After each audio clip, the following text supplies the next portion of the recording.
Jumpa lagi dalam program Update Perakiran Cuaca Indonesia yang berlaku Sabtu 29 Maret 2025 bersama saya Eriska.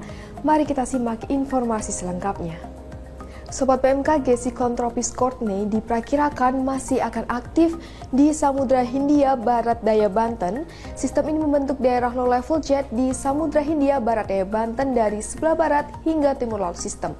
Kemudian, bibit siklon tropis 93S diperkirakan mulai memasuki perairan dan daratan Australia. Kemudian, bibit siklon tropis ini menginduksi pembentukan low level jet di perairan barat laut Australia di sebelah barat sistem. Kemudian, sirkulasi siklonik diperkirakan terbentuk di Laut Natuna Utara yang membentuk daerah konfluensi di Kepulauan Riau. Daerah konvergensi diperkirakan memanjang dari Sumatera Utara hingga Riau, kemudian di Laut Jawa, pesisir selatan Jawa Timur, dari Kalimantan Tengah hingga Kalimantan Timur, di Nusa Tenggara Barat, kemudian di Laut Sawu hingga Pulau Rote. Daerah konfluensi diperkirakan terbentuk di perairan barat Sumatera hingga Banten di Laut Flores, kemudian Laut Banda.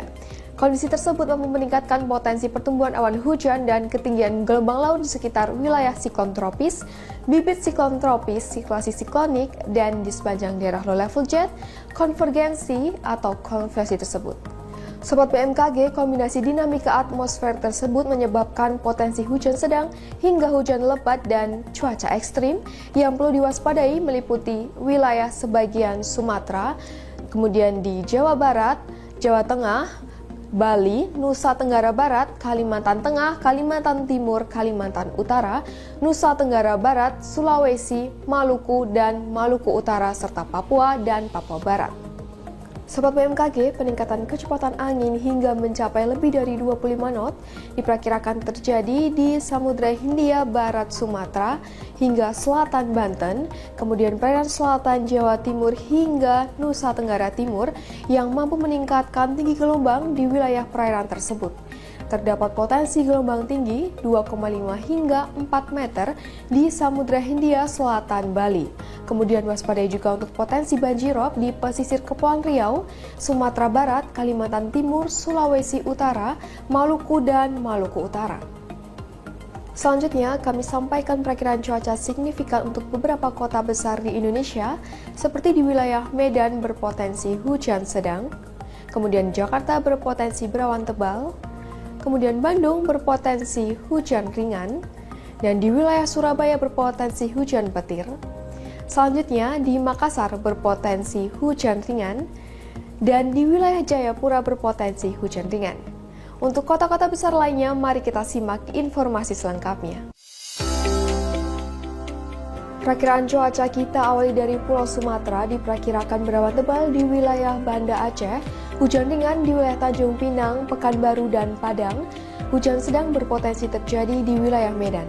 Masih di Pulau Sumatera diperkirakan hujan ringan di wilayah Jambi, Palembang, Pangkal Pinang, dan Bandar Lampung. Waspadai hujan petir terjadi di wilayah Bengkulu. Beralih ke Pulau Jawa diperkirakan berawan tebal di wilayah Jakarta, hujan ringan di wilayah Serang, Bandung, dan Yogyakarta. Waspadai hujan petir terjadi di Semarang dan Surabaya. Beralih ke Pulau Bali, Nusa Tenggara diperkirakan hujan ringan di wilayah Denpasar dan Kupang, berpotensi hujan sedang di wilayah Mataram. Beralih ke Pulau Kalimantan diperkirakan hujan ringan di wilayah Pontianak dan Samarinda. Waspadai terjadinya hujan petir di wilayah Tanjung Selor, Palangkaraya, dan Banjarmasin. Beralih ke Pulau Sulawesi diperkirakan hujan ringan di wilayah Palu, Gorontalo, dan Makassar. Hujan sedang di wilayah Kendari, kemudian waspadai hujan petir di Manado dan Mamuju. Beralih ke timur Indonesia diperkirakan berawan di wilayah Ambon, berpotensi hujan ringan di wilayah Ternate, Sorong, Manokwari, Jayawijaya, dan Jayapura. Kemudian hujan sedang terjadi di wilayah Merauke, waspadai hujan petir di wilayah Nabire.